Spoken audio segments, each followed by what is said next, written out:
Les 26 œuvres des trésors royaux d'Abomey sont accessibles au public depuis 4 jours. Jeudi 24 février 2022, les titres de cette édition. Au lendemain du vernissage de l'exposition Bénin Art d'hier et d'aujourd'hui qui a rassemblé plusieurs acteurs politiques autour du chef de l'État, l'ancien ministre Komi Koutié est intervenu sur les ondes de Radio France Internationale pour critiquer l'union sacrée autour de ses œuvres. Le porte-parole du gouvernement Wilfrid Léon Hongouedji a réagi à ces propos.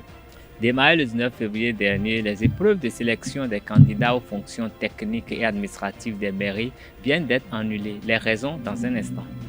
En basketball, la saison 2021-2021 de la Ligue professionnelle se poursuit. Le compte rendu de la 6e journée dans cette édition.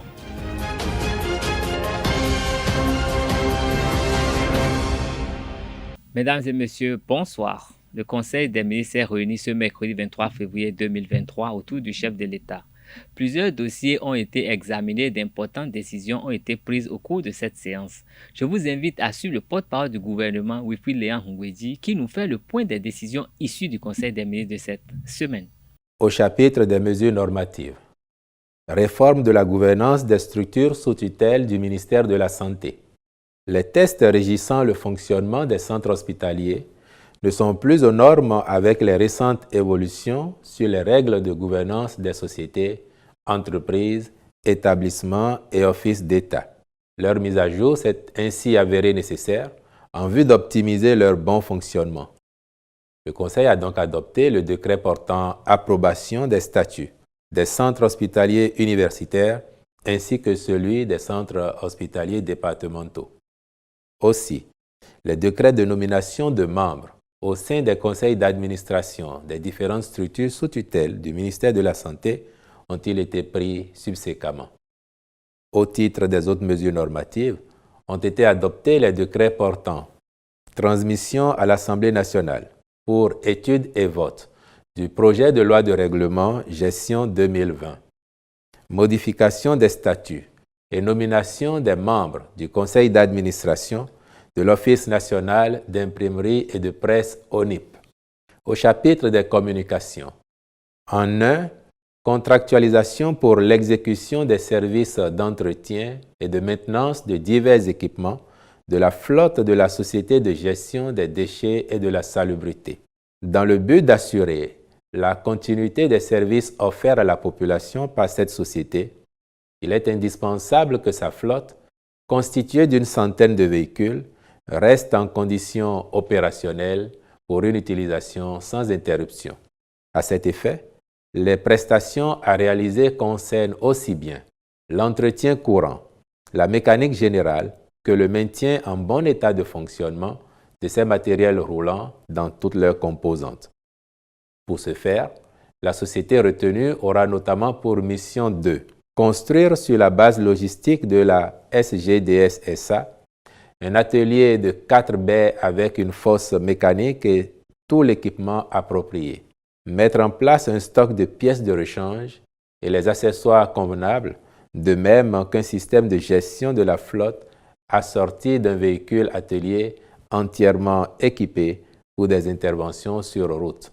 Fournir des services d'entretien et de maintenance au niveau du garage et partout où cela sera nécessaire.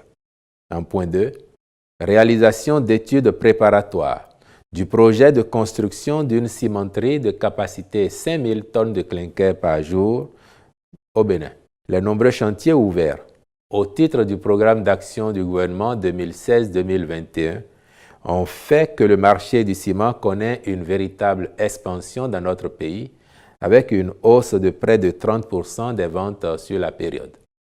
Cette tendance devrait se poursuivre au regard des grands projets prévus pour être réalisés entre 2021 et 2026. Aussi, les opérateurs du secteur déjà en place prévoient-ils de renforcer leur capacité de production pendant que de nouvelles demandes d'installation s'enregistrent? Une telle situation pourrait induire, à terme, une surexploitation des gisements nationaux de calcaire et faire peser sur eux un risque d'épuisement rapide. C'est la raison pour laquelle le gouvernement entend réorganiser l'offre de ciment sur le marché en se dotant d'une stratégie qui consiste à ne plus attribuer de nouvelles concessions des mines de calcaire et à mettre en place une usine nationale de fabrication de clinker qui approvisionnerait à terme l'ensemble des autres acteurs du marché. À cet effet, le Conseil s'est montré favorable à la contractualisation avec un groupe spécialisé en vue de la réalisation des études préparatoires d'un projet de construction d'une cimenterie de capacité 5 000 tonnes jour de clinker, soit 1 600 000 tonnes par an de ciment, extensible à 3 millions de tonnes par an.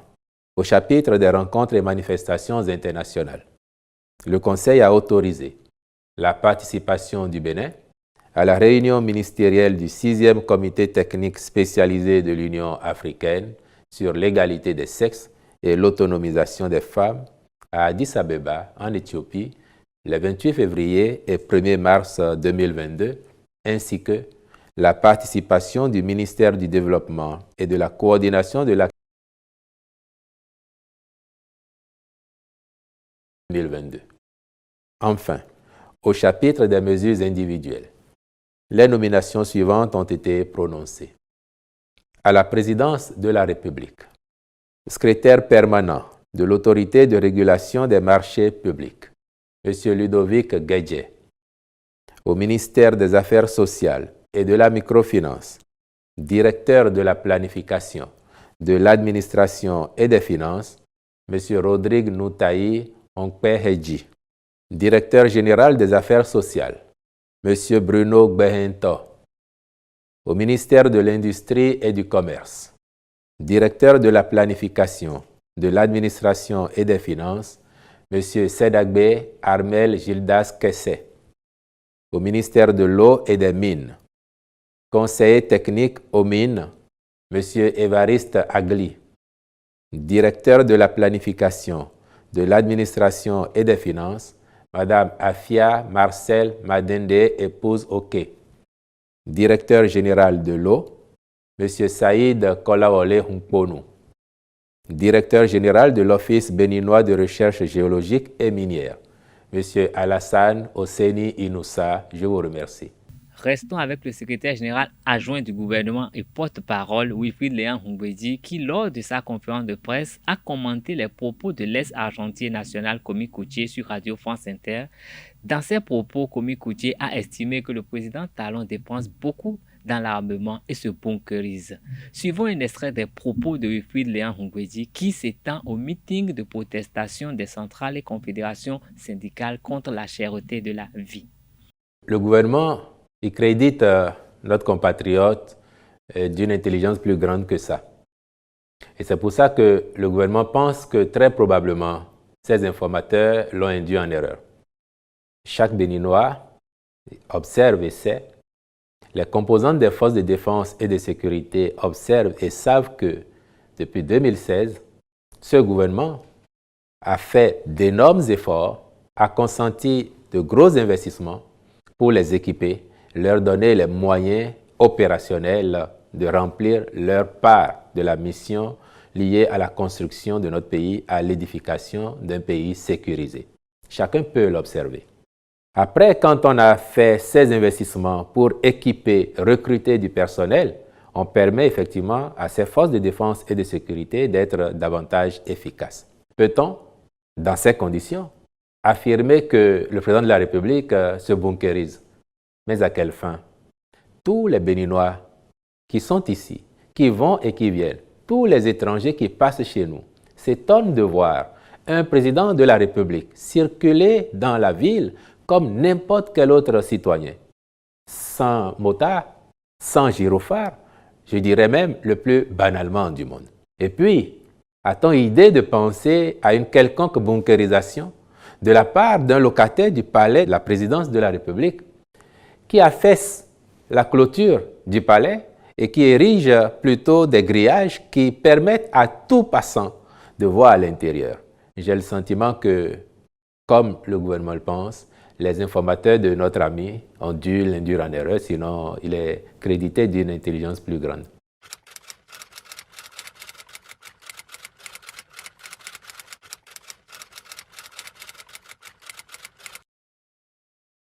J'ai eu l'occasion de le dire et je peux le réitérer ici.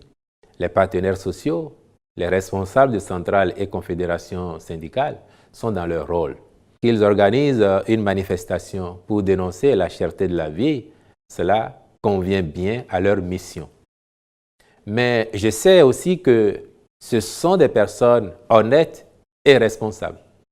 Et que comme l'ensemble de nos compatriotes, elles ont, ces personnes, en l'occurrence ici, les responsables des centrales et confédérations syndicales, ont pu observer qu'entre 2016 et 2020, par exemple, les prix des produits de grande consommation, des céréales notamment, sont restés presque inchangés sur nos marchés. Grâce aux effets induits par la politique agricole du gouvernement, qui consiste à faire en sorte que notre agriculture soit de plus en plus performante, produise davantage et que les vivriers soient sur le marché. Vous n'avez pas oublié que depuis 2018, par ailleurs, nous sommes passés deuxième producteur de vivriers dans l'UEMOA, derrière un pays qui a une longue tradition agricole. Donc, cette politique du gouvernement a rendu les produits disponibles tout le temps, à telle enseigne que, comme je le disais, les prix sont restés presque au même niveau. D'un gouvernement qui a agi pour que les prix sur les marchés restent accessibles, on ne peut pas penser que du jour au lendemain, il ait décidé d'inverser sa politique et de provoquer par lui-même une envolée des prix. Chacun le sait, et nos amis, les partenaires sociaux, davantage parce qu'ils sont au fait de ce qui se passe dans le monde. Chacun sait que cette conjoncture qui induit une flambée des prix sur les marchés est de tendance mondiale. Mais qu'à cela ne tienne, bien que cela ne dépende pas de son fait ni de son vouloir, le gouvernement de la République s'est montré proactif sur la question de la maîtrise des causes de ce phénomène. Bien sûr qu'il y a une bonne partie des causes qui relèvent de chocs exogènes et sur lesquels nous avons très peu, sinon pas du tout de prise. Mais pour ce qui peut être contrôlé à l'interne, chacun sait que le gouvernement a été actif, au front, pour interdire les sorties incontrôlées de nos vivriers et puis récemment pour aller jusqu'à imposer des prélèvements sur les cordons routiers ou les voisins de notre pays qui viennent s'approvisionner ici en grande quantité au détriment du marché national, essayent de sortir les produits. Et pour vous montrer que le gouvernement est très attentif à la question, je peux vous dire, et vous pouvez le vérifier, si les derniers jours, le prix du maïs n'a pas recommencé à baisser parce qu'on a fait en sorte que grâce à ces contrôles, le maïs reste davantage au pays. Donc on a commencé à voir les effets positifs de cette situation, somme toute. Oui, les centrales syndicales sont dans leur rôle, mais oui, le gouvernement aussi est dans son rôle, celui d'œuvrer à ce que la situation reste sous contrôle, sous maîtrise et que les populations béninoises puissent s'approvisionner sur nos marchés en produits disponibles et à prix accessible. Donc, c'est une démarche qui est en cours et nous avons bon espoir que, comme cela a commencé à se ressentir sur le maïs, l'action du gouvernement, en l'occurrence sur ce sujet-là, va produire davantage d'effets. Le Bénin culturel a le vent en poupe. 4 jours après le vernissage de l'exposition Bénin Art d'hier et aujourd'hui, qui rend accessible les 26 œuvres des trésors royaux d'Abomey au public, la 5e édition du festival gastronomique ZA prend son envol. Le Golden Tulip Hotel de Cotonou a servi de cadre à la conférence inaugurale. Le reportage est signé Quentin Amoussou. Apporter une nouvelle touche, donner un nouveau goût, une nouvelle saveur aux mets locaux béninois. C'est ce qui a regroupé à l'hôtel Golden Tulip de Cotonou des cuisiniers, des promoteurs de restaurants, des chefs cuisiniers et bien d'autres des arts de la bouche venus du Bénin et d'ailleurs. Cette édition est basée sur la diplomatie culinaire et ça regroupe le Bénin, la France et le Maroc qu'on a décidé de mettre à l'honneur. De mettre à l'honneur, pourquoi? Parce qu'on ne saurait quand même se renfermer sur nous-mêmes et prétendre à un développement culinaire ou culturel. Nous, notre objectif, c'est de promouvoir la cuisine béninoise. Il faut qu'on ouvre les yeux. Maintenant, il est temps en fait. Ce festival vient lever le voile sur les produits locaux. Pour moi, je suis très fière de ce travail parce que c'est un travail qui met en lumière notre gastronomie, notre savoir-faire et qui pousse un peu à la consommation locale. à la valorisation du consommant local parce que malheureusement, au Bénin et dans la plupart des pays africains, nous avons du mal à valoriser ce qui est de chez nous.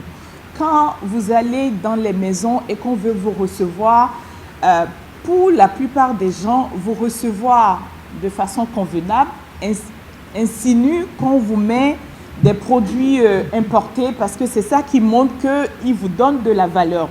Et donc, il y a beaucoup de travail à faire pour que dans notre façon de voir nos produits, qu'on les voit de qualité.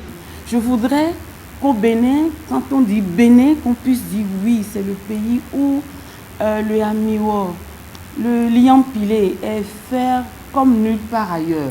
Bien sûr que la cuisine béninoise peut se gastronomiser. Un événement qui vient à point nommé. C'est un événement qui vient au moment où le Bénin vit un moment extraordinaire avec l'exposition des œuvres du trésor royaux qui ont été restituées. Conformément aux nouvelles directives de collaboration avec les organisations estudiantines, le Centre des œuvres universitaires et sociales d'Abomey-Calavi COUS-AC a renforcé les capacités des responsables estudiantins dans l'élaboration des projets et plans de travail annuels et la technique de négociation au titre de l'année académique 2021-2022. Le séminaire s'est tenu les 23 et 24 février 2022 à l'UNSTIC d'Abomey. Le reportage est signé Sedondé Larios à Diagueno. Outiller les responsables étudiants à mieux rédiger leurs projets et plans de travail annuels PTA et à mieux mener les négociations avec les autorités universitaires. Le Centre des œuvres universitaires et sociales d'Abomey-Calavi COUS-AC a consolidé les acquis de ces derniers lors d'un séminaire à l'UNSTIM d'Abomey. Pour être en phase avec les décrets, les arrêtés qui nous régissent, nous organisons chaque année cette formation parce que les bureaux se renouvellent chaque année. Donc, il n'est pas évident que ceux qui ont reçu la formation l'autre année soient encore responsables l'année suivante. C'est pour ça que chaque année, nous faisons cette formation pour permettre à vous, responsables d'organisations estudiantines, d'être outillés par rapport à l'élaboration des PTA et également d'être outillés sur les techniques de négociation. Parce que quand on va aux négociations et qu'on ne connaît pas bien les techniques, nous sommes souvent bloqués. Le présent atelier est la première activité inscrite au PTA 2021-2022 dont la conception a mobilisé toutes les parties prenantes. Cette année, l'élaboration des PTA a vite débuté. Nous en remercions le COUS-AC, surtout par rapport à l'implication des différentes fédérations à la cérémonie d'arbitrage. Au sortir du séminaire, les participants expriment l'importance des outils reçus dans l'accomplissement de leur mission. Cette formation nous a permis d'acquérir beaucoup et d'importantes informations, beaucoup et d'importantes connaissances qui vont nous servir à élaborer notre plan de travail annuel. Et nous avons retenu des éléments essentiels, dont notamment la nécessité pour la rédaction d'un projet et sa mise en œuvre de suivre un certain processus, de mettre en jeu certaines règles spécifiques et surtout de savoir faire des projets en fonction de nos capacités financières et matérielles. Et nous avons énormément appris sur les voies et moyens adéquats et objectifs qu'il faut mettre en œuvre pour obtenir satisfaction et gain de cause sans passer par la force, juste avec des mots, juste avec des attitudes. La directrice du COUS-AC invite les participants à partager les connaissances acquises avec leurs bases respectives. Normalement, il devait y avoir une restitution à votre niveau, mais nous constatons que la restitution ne se fait pas. Donc, nous vous exhortons franchement à faire cette restitution et que les équipes qui viennent puissent venir avec tous les outils. Mais comme nous avons repris la collaboration avec les organisations estudiantines il y a seulement 2 ans, nous pensons que petit à petit, nous allons remettre les choses en place. Le rideau est tombé sur la formation dans l'espoir que les projets à soumettre au COUS-AC soient bien élaborés et d'intérêt pour la communauté estudiantine. En bref, le président du comité de supervision de la réforme structurelle du secteur de la décentralisation a annoncé dans un communiqué en date du mercredi 23 février 2022 l'annulation des épreuves de sélection des candidats aux fonctions techniques et administratives des mairies, démarrées le 19 février dernier, et la reprise du processus. La décision a été prise en raison des plaintes enregistrées relatives à l'annulation des dossiers des candidats aux diverses fonctions techniques et administratives des mairies et dans le but de garantir les mêmes chances à tous. Le comité de supervision de la réforme structurelle et sectorielle de la décentralisation informe les postulants qu'il sera procédé à une reprise de l'évaluation des dossiers. Le président du comité de supervision de la réforme structurelle du secteur de la décentralisation, Abdel Biotchane, précise que les nouvelles dates de reprise du processus de sélection pour la mise en place du fichier national des fonctions techniques et administratives seront communiquées ultérieurement. Dans un autre registre, un enseignant d'un collège public de l'arrondissement d'Ekpé, commune de Semekpodji, est en prison depuis hier pour des relations amoureuses avec une de ses élèves. L'administration du collège public de l'arrondissement d'Ekpé a été informée d'une relation amoureuse secrète entre un enseignant et une fille. À la suite des enquêtes, l'enseignant et son élève ont été conduits au commissariat d'Ekpé dans la commune de Semekpodji. L'enseignement a été déposé à la prison civile de Missérété ce mercredi 24 février 2022 après sa présentation au procureur de la République.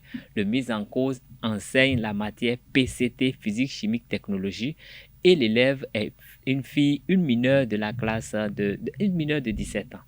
L'enseignant est en détention provisoire en attendant son procès. La protection de l'environnement reste une problématique au Bénin. L'insalubrité a du mal à disparaître. Dans les rues de Cotonou, ce phénomène est criard au niveau des carnivores. Honora Agbotomé, le président de l'ONG Les Béatitudes, expose les causes et conséquences de ce phénomène au micro de Francis Farami. Là où nous habitons, la plupart des maisons ne disposent pas de ces ouvrages d'assainissement que vous voyez. Or, pour construire, avant de construire, les propriétaires devaient prévoir avoir ces dispositifs d'ouvrage d'assainissement. C'est-à-dire quoi? Que ce soit les latrines, que ce soit les puisards, que ce soit les égouts, ils doivent prévoir tout ça. Mais rien n'est prévu. Rien n'est prévu.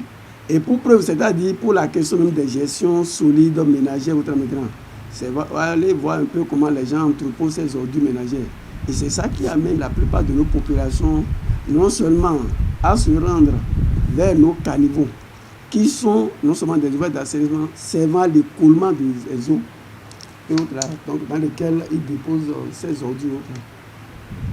Ils sont source d'abord pour la plupart du temps de ces inondations que nous constatons. C'est-à-dire, quand ces ouvrages d'assainissement qui devaient servir à l'écoulement des eaux sont obstrués, c'est-à-dire sont jonchés de ces ordures ménagères où l'eau ne peut plus s'écouler pour aller non seulement pour se jeter dans les fleuves métants. C'est souvent ce qui amène l'inondation. Et quand il y a inondation, vous voyez un peu les risques qu'on peut y trouver. C'est-à-dire ces maladies fécales, maladies diarrhée, la dysenterie, c'est-à-dire autant de maladies qu'on ne pourrait noter d'abord. Et d'ailleurs, dites-vous, c'est-à-dire pour vivre longtemps, il faudrait que vous viviez dans un cadre sain et que vous preniez des aliments sains. Et la première des choses, c'est par rapport au cadre de vie dans lequel vous habitez.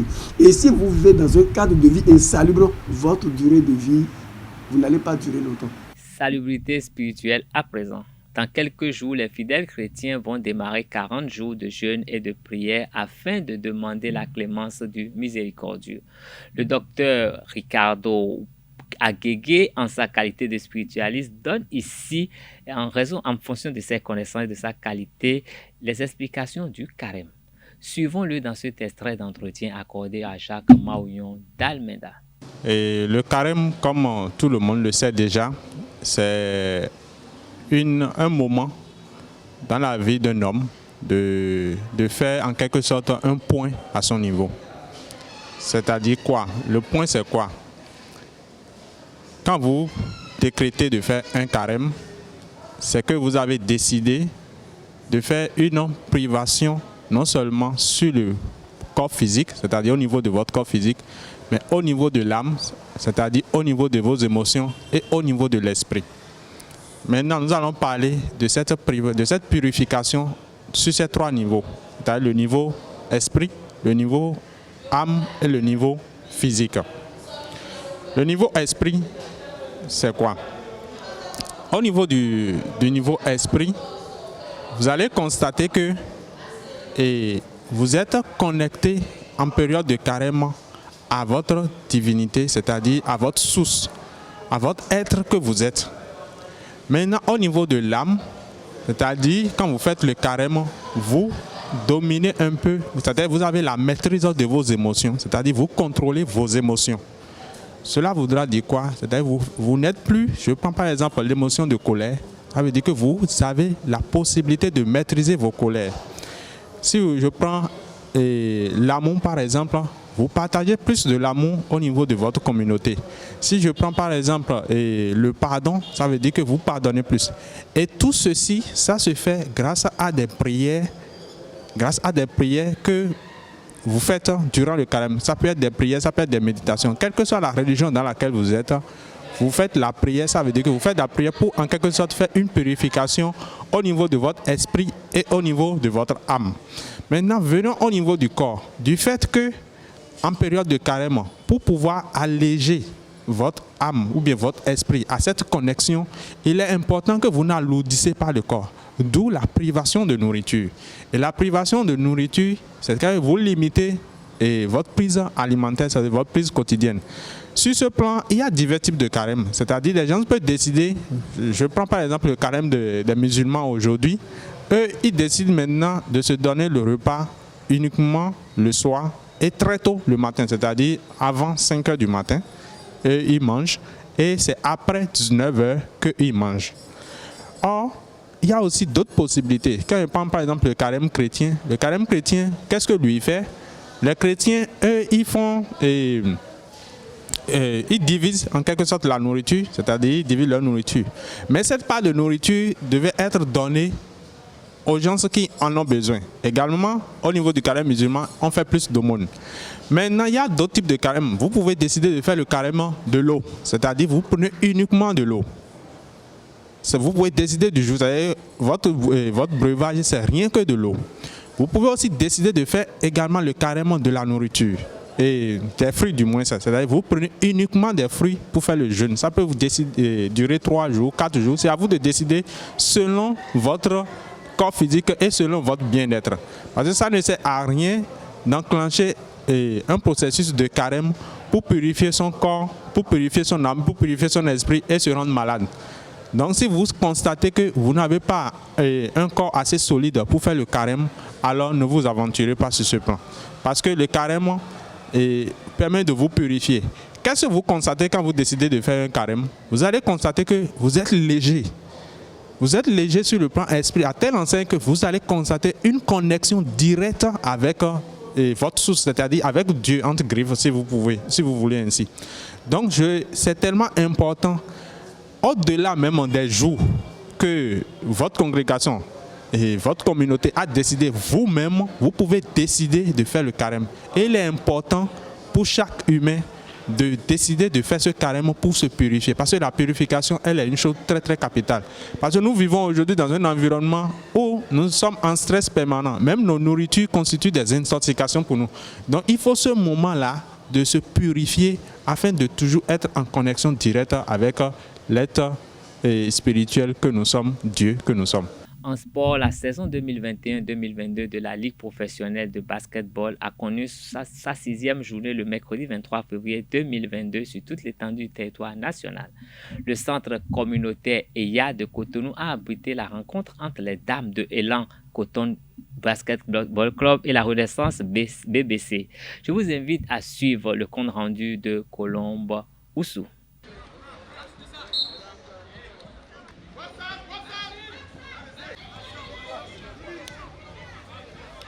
Les dames d'Élan Coton enregistrent leur énième victoire face à Renaissance BBC au centre communautaire EYA de Cotonou ce mercredi 23 février 2022. Les poulains de Basse-Toutaïrou ont infligé un revers aux poulains de Charles Ocho. Le premier carton tourne à l'avantage de Renaissance BBC qui bat son adversaire 10-0. Revirement de situation. Les 3 derniers cartons permettent à Élan Coton de remporter la partie. Victoire 59 à 28 points pour les dames de Coton.